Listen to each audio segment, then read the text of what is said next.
Brandon here. If it's your first time listening to the show, it's a podcast that you really want to subscribe to. So find the subscribe button, really helps us out. And if you like any of the episodes, dive down through. We had some bangers that a lot of people actually like really got a lot from, even in the first 10 episodes when we were total rookies at podcasting. Not to say that we're really good at it. We still just kind of shoot the stuff, but but scroll through those episodes, filter it from oldest first, and see if there's any that really tickle your fancy, because we got a lot of good ones here, and today we've got an especially good one that I think is going to hit a lot of people in the right way. So of course, you know, the title is podcast. If you clicked on it, it's tournaments, the easiest way to win B's and A's.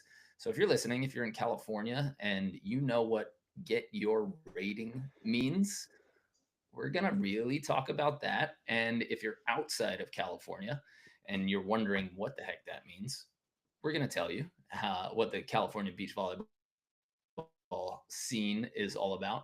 And then if you're playing in intermediate tournaments, B and A level tournaments, we're going to discuss some of the easiest ways that we know and that we recognize you can really win matches and control matches, and things that you should focus on. Because I just went in with one of my one-on-one guys. I just ran a practice this morning with Donnie and his new partner Chris. They're playing a few tournaments together, and we went back to the basics. And then I gave them 3 super important reminders that were, again, big light bulb moments for them. So we're going to talk about all that, but we got a few announcements for camps that we are popping up. So Austin, Texas, we are coming to you May 2nd and 3rd. Santa Monica, we just opened this one up quick. Remember, we can only open them up 4 weeks in advance. So you want to keep betteratbeach.com/camps as like maybe a tab on your browser that you can check in with regularly, just so that you could stay updated. And that is May 16th in Santa Monica for all intermediate players. May 23rd, we've got a men's intermediate, so B and A, or intermediate if that suits your fancy a little bit better. But that's May 23rd. We're going to be at my Airbnb, private 1 court. There's only 10 spots, and I know we've already sold 5 of them. San Diego, May 30th is sold out, but if you want to come to Long Beach, New York in Long Island, that's also May 30th. June 6th in Tacoma is sold out, but you can wait a couple more weeks and go June 20th to Virginia Beach. Then we'll be in Milwaukee, June 27th, Des Moines, Iowa, July 18th, Bend, Oregon, July 25th, and on August 1st, we're going to Santa Rosa, California. And finally, our 7-day all-inclusive event in Punta Cana, Dominican Republic. That is the week that follows Thanksgiving, so November 29th to December 5th. We only have 32 spots for men and 32 spots for women, so get on that and sign up. And I'm going to let Brandon take the mic for a little bit for our California locals, so that you can share some of the new projects we got going on and new opportunities in the South Bay. Yeah, so we have finally established a really good relationship with the city of Hermosa Beach. With Hermosa Beach, we still have our small group training. That's kind of what we've been known for the last decade, where those are now being held at the pier. If you download the app BAB, Better at Beach, Hermosa, there's 2 apps. Our Better at Beach app is for all of our online stuff, our online coaching, everything like that. BAB Hermosa is specifically for those classes. Along with that, we have 2 city programs. One of them is a King and Queens League that happens Monday nights, 5:30 to 7. It is fantastic. It is super fun, super friendly. We get out there, play King and Queens for an hour and a half, meet a bunch of really cool people. We go out to Tower 12 afterwards, have a couple drinks, socialize. Right now we're watching some basketball, so really fun night last night. And then Tuesday, Thursday mornings, we have a 6-week training block.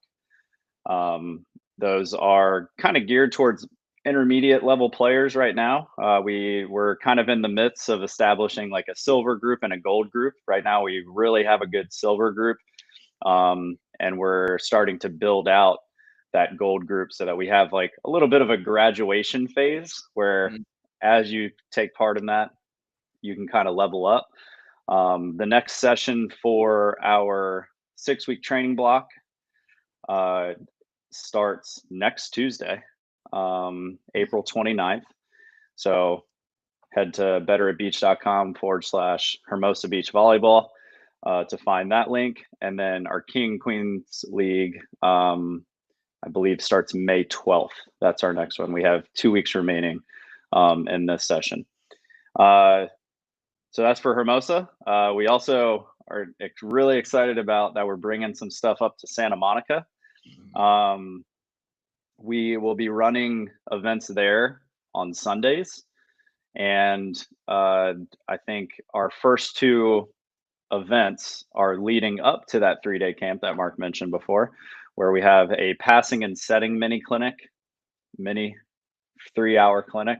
I love that our Um, mini clinics are everybody else's full clinics. We're like, right. only 3 hours. Only 3 hours to really dial in your passing and setting. Um, have a lot of gameplay as well, but really focusing on the passing and setting that session. May 12th, the following weekend, we're doing kind of attacking, just a lot of attacking. My goal is for Santa Monica specifically is we're going to host four weekend trainings per month. Um, Two of them will be skill specific. So like this month we're doing passing, setting, and attacking, and then we'll have a 3 day camp one of those weekends, and then uh, the goal is to eventually start a little some form of tournament, whether it's kings and queens, grab bag tournament, little swingers tournament where you play with different partners. Um, and Yeah, so we're just trying to we're growing in the LA County, and then we're also going to be starting some stuff in Redondo Beach. We're going to start off there with some kids programs. Um, that will I'm trying to get it built out so that our first kids program will be 5 week session for the month of May, and then yeah, we're just going to kind of keep kicking butt in LA County and offering as many opportunities as we can for as wide of a range. So yeah, it's exciting news. If you're interested in any of those, email us, support@betteratbeach.com. We'll point you in the right direction. If you're in California, I promise we've got something that suits you, whether you're a kid, adult, looking for just opportunities to play, opportunities to learn, opportunities to find a group. We got you. Yeah. Nice. Lots of irons in the fire, as Yeah. usual. Uh, okay. So, if you were to give one piece of advice to the blanket unrated player who wants to get their B rating, so they're going to play in an unrated tournament. And if you guys don't know what that is in California, unrated means that it's the lowest level tournament. It's kind of a beginner slash intermediate tournament, and everybody can play in it. So you might end up facing like an NCAA Division One volleyball player, but typically those tournaments are reserved as like your entrance into playing tournaments. And if you win one of those, or if there's enough teams and you finish in the top 2 or 3, then you earn your B rating. And once you have any rating, B, A, AA, or AAA, you can no longer play in the unrated events. Now, this works really well in California because there's such a huge audience of people who will play tournaments. And it's a really good way to segregate the levels. Like, I don't believe that you should be able in any neighborhood. I don't think you should be able to win 2, 3, 4 tournaments in a row at the B level and not be forced to upgrade to playing A. Or same thing, if you're playing double A and you just kick butt every weekend, like you should have to upgrade. If it's an open level, so There are open levels. That's where, if in California, we call it a triple A, and that is an utter source of pride for Hmm. people. If you get, listen, if you get any rating, like, you should be proud. It means that you've put in some hours. It means that you've got some athletic ability, and you know what to do on the court. But there are people who are still talking about when they had their AAA back in the 90s. And that's like, I Right. hate to say it for our fans, but that's like It's a your, rite of passage. high school championship. But it also represents like a pinnacle of your athletic career. So your highest finishes are your highest finishes, and you should be proud of that. But that's what an unrated tournament is. It's before you get a rating, and you're playing against people who are signing up maybe for their first tournament, or are still just trying to get to that level of control and play. Hmm. So, Brandon, if you were to give one piece of advice of what they should and shouldn't do for an unrated player playing their first ever tournament against players at their level, unrated, so beginner slash intermediate level, what would you go for? Whew, I got a couple, but I'll start at the beginning of the play. So I think establishing a good serve and a serving strategy. Those are very, very different things. I think a lot of people, especially if you're playing in an unrated tournament, a lot of us see the other side of the court, like that big box, as, oh, my goal is to get the ball from the end of the service line into that big box. And there's no other thought after that. Mhm. But yeah, I would say my first thing is establish a routine, like develop a really good serve and play around with a couple of serves that you do at your practices or your trainings with your friends that and keep tally of like, oh, when I serve this ball, I tend to win more points. I would say for this level, something to play around with is really focusing on the short deep. Like, be able to hit a ball that lands on the back line, be able to hit a ball that lands within 10 feet of the net. Um, Mhm. and then as you start to gain control, then you can start working on sidelines, you can start working on velocity and like trying to hit a little bit harder. But being able to aim your serve, this is kind of bleeding into my next one, without making unnecessary errors. Mhm. That's something I'm sure we'll talk about at some point. But yeah, establish a good serve, something that you can rely on, and something that we have a video that came out last week when we were going through all of our serving. One of the reels is like, be okay going out there and serving a whole game of trying to get the ball to land in the back 3 feet of the court. Mhm. See what happens. I guarantee you're going to put that passer in a lot of pressure, and that alone can win you a lot of points in a lot of games. Yeah, That'd I be agree. mine. Yeah.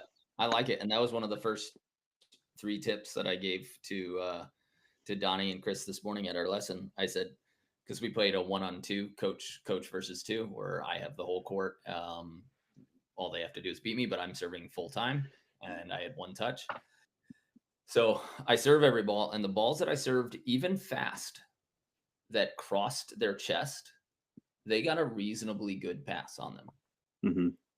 Every ball that I served short, they were scrambling. I got two or three overpasses, or the setter was like too tight to make any sort of decent thing happen.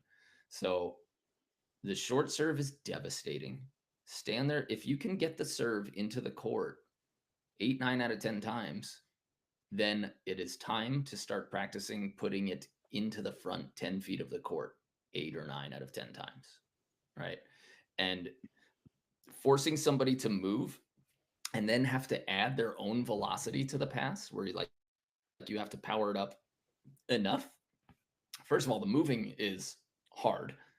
Then they have to get back to their approach position, which, if it's an unrated tournament, nobody is passing a short ball, getting to half court like they should, and getting a full approach out of this. Like, Hmm. it's just not happening. It was a reminder during this practice that I constantly had to give them, like, hey, you just passed the ball.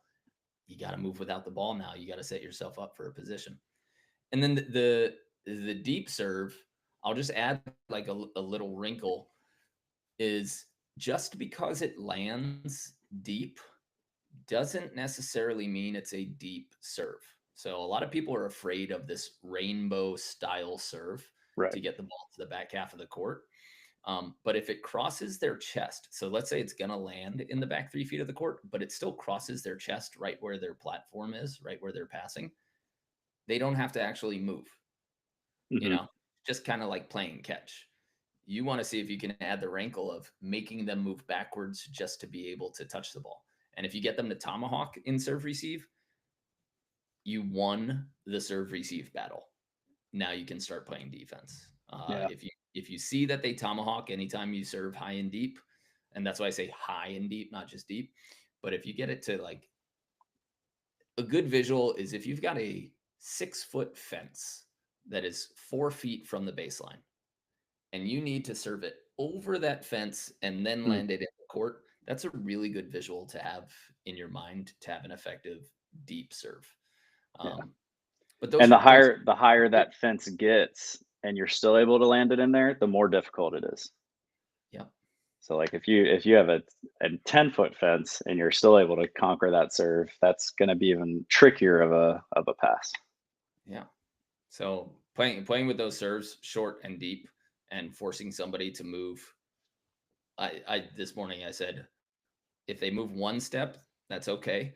If they move 2 steps, that's great. If they move 3 steps, you're a champ. Like Yeah. you are putting real pressure on them Yeah. from the service line. And same idea with the short serve. Like I think a lot of the times when people are going for that short serve, they miss on the net a lot, because they still have this idea of I can't serve it high. Mm, But remember, the goal is it's not necessarily to ace them. mm-mm. It's the goal is to make them take those extra steps. So it doesn't matter if the ball crosses the net at 30 feet or 10 feet. Like if you make them make those steps, that's the goal. It's not about necessarily scoring the point right on the serve. Yeah. If you get an overpass or a tight pass, you won the serving battle. Like Yes. if they don't approach from half court or behind, you won the serving battle. So, Hmm. really important thing to think about. Yeah, I I want like to add that. my tip. Yeah, go ahead.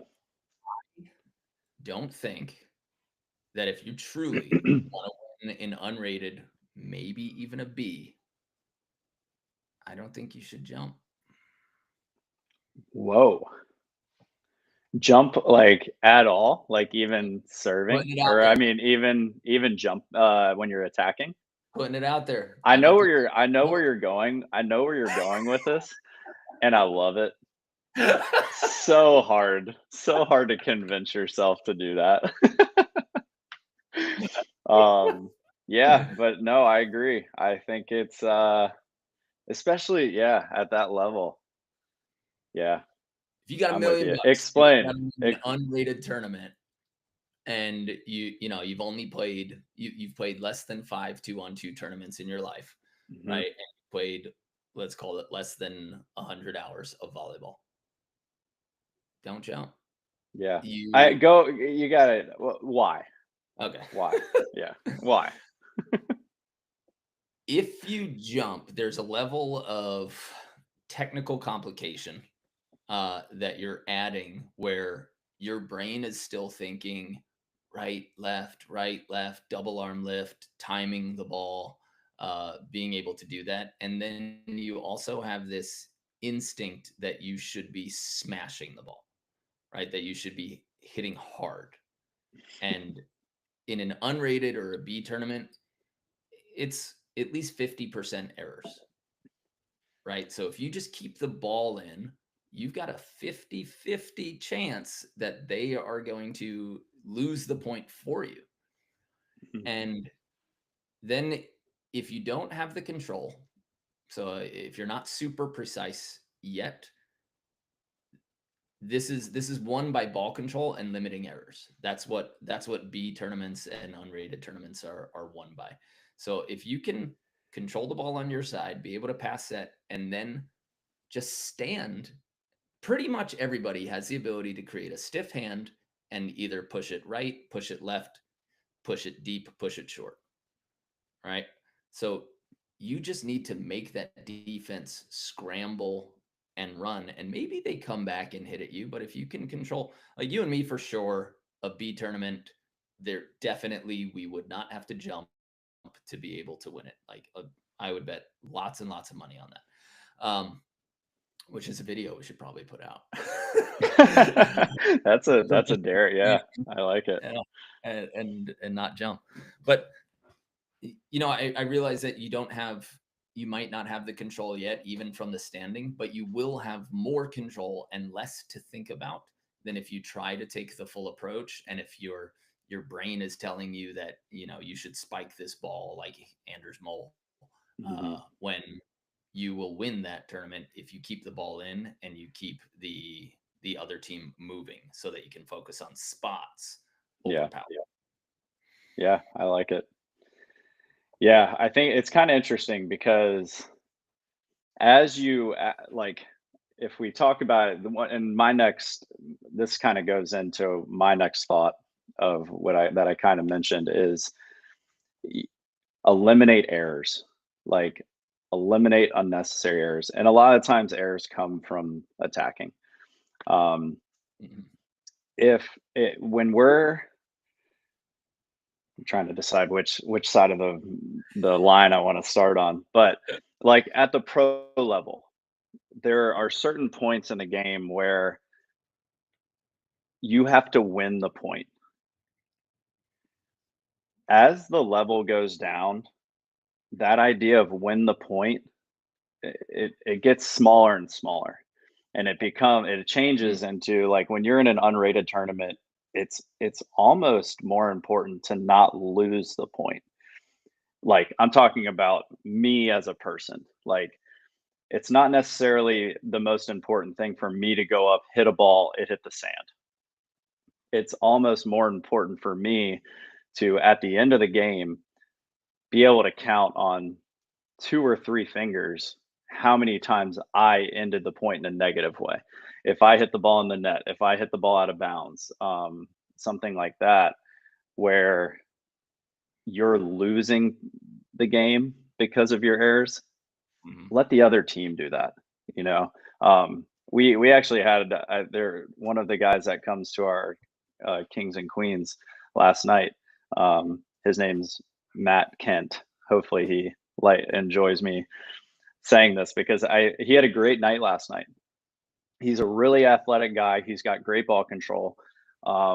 Passing and setting is phenomenal, but he's one of those guys that goes in and really tries to, like, crush balls time after time after time. And he got brought down to the second court when I was playing on there. And the first couple points that he hit, like, he hit one in the net really hard. It was Everyone on our side was really scared, but it didn't matter because we didn't have to play anything because he hit it on his side. And then his next 2 hits, he taped and, like, went right to an older defender who, like, if he would have had to move anywhere, he'd probably scoring that point. And then all of a sudden, like, I think Matt got a little frustrated and he decided, okay, now I'm just going to go up and I'm just going to shoot for a little bit. I'm going to take like 30%, 40%, 50% power off my swing. And I'm just going to put these balls in play. And he did that, and he went on a run for like 14 points in a row.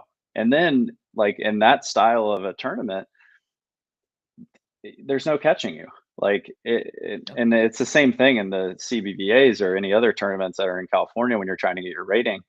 Is there were, during that time frame of the 14 points that he won, he didn't score on the first time. He scored on a lot of the first times, but even the rallies that he would hit and there would be a dig, a lot of times the errors came on the other side of the net, because now they're in that same mindset of, but they haven't listened to this podcast, where they get the dig and they go up and they're like, oh yeah, it's time for me to finish the point. And they do, just in the bad way, where now they've lost the point. But yeah, I love that. I think, yeah, not jumping eliminates a lot of those things. it's crazy at our camps. Like, I'm sure you see it too. That second day where it's all attacking, the first like hour, 2 hours is so full of errors. And then people get tired and they're like, I'm not jumping like I was. Like, I can't swing as hard as I was before. Then it's like, oh, wow, I'm starting to score on every single point. This is weird. And yeah, so it's kind of funny. Yeah. All right, I shared another one for me. So it's back to you. I want to hear, do you have your third one? Um, I mean, if you do those things, Hmm. if you don't make errors, right? It's more what I Which wanted to which is an just obvious statement, but how do we get if you think about how to not make the error, that's the important part. Yeah.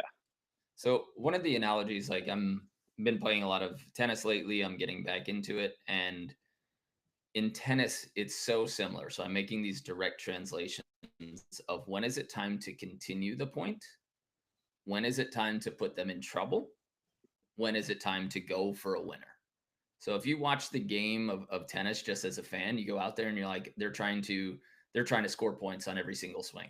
Like in tennis, if you're hitting your forehands and backhands from behind the back of the line, or you are forced to back up during a play, you're supposed to hit that ball deep middle, right? You Hmm. return another deep shot so that they can attack you from close.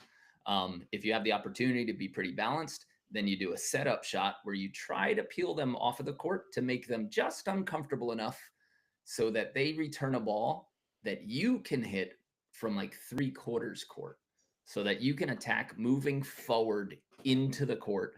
And that's your opportunity to go for the actual kill. And if we just translate that to beach, understanding when is the time to live back middle, when is the time for a setup shot that's going to get them in some kind of trouble, which is usually like our serve, right?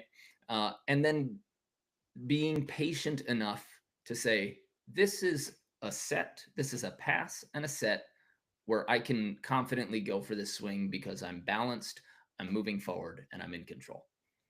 Right. But it takes so long, like me in tennis, and then definitely in my volleyball career, it takes so long to understand the patience where not every attack should be a kill. There are Yeah. drills for that, right? We definitely drill that. Let's expand your Hmm. range where there are more balls and more situations where you can go for kills, as well as like athleticism and being able to jump high and all that. That, of course, helps. But uh, knowing that, hmm, this set's on my left shoulder. I just have to keep it in. Oh, I'm leaning back. Okay, like I was too early or the set was off the net. This is time to keep it in. Put them in just Hmm. enough trouble on a 70% shot or a 60% shot to live, knock them off balance a little bit, and maybe they'll return an error and give me a better chance. Because if you play a ball to the other side that gets you a relatively easy dig, that is a great recycle. That is one way that you can recycle the point. And if this team is never getting kills or they're making errors 50% of the time, then you should just be in recycle mindset. Like Yeah. safest possible spots, 5 feet from the net, 5 feet from every sideline and or deep middle, and you're set because you know that the stats are going to work in your favor if you can control your side. Right. I've said it before at our camps, and I think it's like a hot take kind of statement. Beach volleyball specifically is it's not about it's not about winning points. It's about putting the other team in uncomfortable situations long enough that you win the game. You know, like, I think a lot of us, we go up into this, we have this mindset where we're like, I have to win all of these points. But a lot of times that, again, it leads to errors. And then you're shooting yourself in the foot more often than not. If you have going back to the serving, if you put somebody into a situation where they're having to take 3 steps or 4 steps every single time that they pass, sure, the first 5, 6 serves that you hit, they're probably going to pass them perfectly. Mhm. What are they going to do the last 5 or 6 points? It's worth finding that out. Same thing on defense. If you can make a person lay down for a dig, you've done your job. Like, it doesn't mean that you have to win the point, because if you make a person lay down to make a dig, sure, the first 3, 4, 5 times they lay down to make a dig, they might get up. They might, I would say, on a generous note, they might score 3 out of those 5. That's super generous. Yeah. That's extremely generous. But I would say as the game goes on, like the first 10 points, maybe it's 3 out of 5. The next 5 points, I bet it's 2 out of 5. And then the end of the game, it's 1-0 out of 5. Like, it's about putting the other team in an uncomfortable situation. It's not necessarily about you winning the point. I have one more Okay, that we got it's very a, quick. a minute. 1 minute. It doesn't even deal with volleyball. It's concentrate on your warm-ups and limit your attacking before games. I Oh, think so many of us, we spend so much time, or one, we don't warm up well enough before a game. mhm. So get your warm up in, your dynamic motions in, whatever, so that when you step on the court, you're ready to play. And two, as the day goes on, you need to hit less and less balls in warm up. In your first game, if you shouldn't be hitting more than 4 or 5 balls. After your first game, it maybe goes down to 3. After that, maybe 2. Then maybe by the end, you're not even doing any attacks. Mm, So limit your warm-ups. Be smart about it. That's my last one. I like that. My last little 30-second one is unrated and B tournaments. Stop playing with a blocker. Leave a net protector there at the 10-foot line. Mhm. And if they get 1 or 2 kills on an open net, right, it's probably because that other team set too tight, more tight than they're comfortable with, which means you'll get a bunch of oversets on your side if you're paying attention, if you're actually like playing a true net protector position instead of blocker and instead of double down. And then if you do, for whatever reason, decide to put a blocker up there, do not care as a defender that they see you in your spot. There Right. is no sitting in the middle and then flash to the diagonal because this person is seeing me. Like, first of all, nobody at a B-rated tournament really has good ball control and vision enough to be able to see what's going on and then execute to beat you, Mhm. with you being able to chase the ball. So I love when an attacker sees me where I am. Now let's see if you can actually beat me in the race instead of me so concerned with I gotta hide in the middle, I gotta hide in the middle. Then when he jumps, then I run because everybody does it Right. too early. And then all they have to do is hit a sloppy shot to one half of the court to Mhm. beat you instead of a good shot that you're actually able to chase. So go straight to your position and sit there and stare at the hitter and let them stare at you. And you'll start finding that they're not even looking at you anyway. Right. I like it. I think this episode can be used by literally anybody. Yes. Like, whether you're an unrated player, B, A, if, like wherever you are in the country, if you take those ideas, maybe not the not jumping one if you're like double A, triple A, Yeah. but the limiting errors, being a positive points player, it's big. That's what Hagen and I are working on right now. Is like, at the end of the game, if we're positive players, we win, hands down, every time. If you're negative, miss serves, hit errors, everything, can't win. Nice. All right, quick wrap up. If you guys know of any parents or juniors out there, we are finally building our juniors programs out.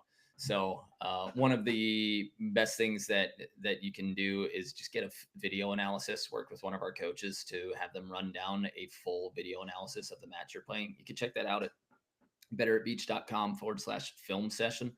That's whether you're a junior or an adult or a parent, but head there so that they can actually see what they're doing right and wrong in the match play. If you're trying to get them to college, if you're trying to get them to the next level or just get ahead of the players that they're around, you need to remember that showing up to practice and practicing the same amount as everybody else on your team is the bare minimum requirement to be on the team.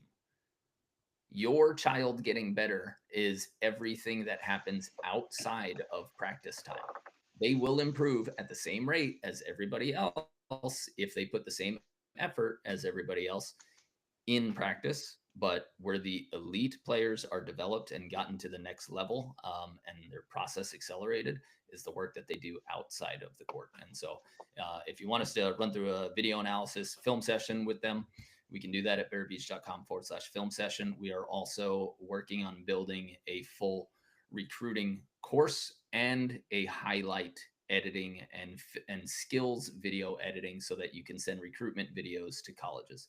So those are coming late spring of this year. So just be on the lookout for them. But our film session is up and running, so you can start with that video analysis. And if you want, you can upgrade to the full pro membership where you'll get access to all of the courses as well. So check out betterbeach.com/film session if you want to get your video analyzed, watch, work with a coach one-on-one, or if you know any juniors or parents who are just wondering what the next step is to get to the next level. I like it. And if you're listening to this podcast and you've been supporting us and we haven't seen you in person or met you in person, come to a camp. Yeah. I promise it'll change your life in a lot of ways. So come see us. We want to meet you. All right. That's it from us. Thank you guys. Enjoy the beautiful weather that we have in California. Hope you guys are playing a tournament. And if this episode helped you win your tournament or at least gave you a few extra points, shoot us a DM somewhere. Yeah, we love celebrating. Yeah, we want to celebrate with you. Yeah. And the second league qualifiers this weekend in Huntington Beach. If you guys are around, I know it's one of the best tournaments that won't have stands. So show up, see everybody competing for a pretty high prize. Cool. All right. From me, from Brandon, everybody at Better Beach. We'll see you guys on the sand.